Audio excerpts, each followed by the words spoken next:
Alright, welcome to my channel. This is Lock Chuck. What I've got today is a mail call video from Brett Sucks, aka Tinny, or excuse me, sorry. Hey.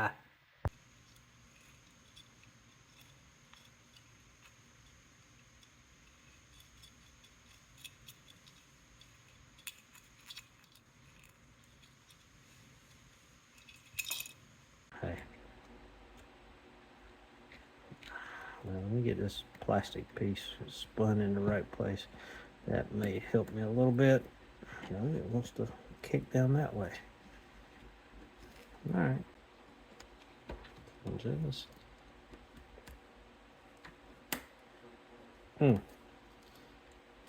What happened? Lost my tensioner. Did I break my tensioner? No, I didn't break the tensioner. So let me see if I can get back in on it.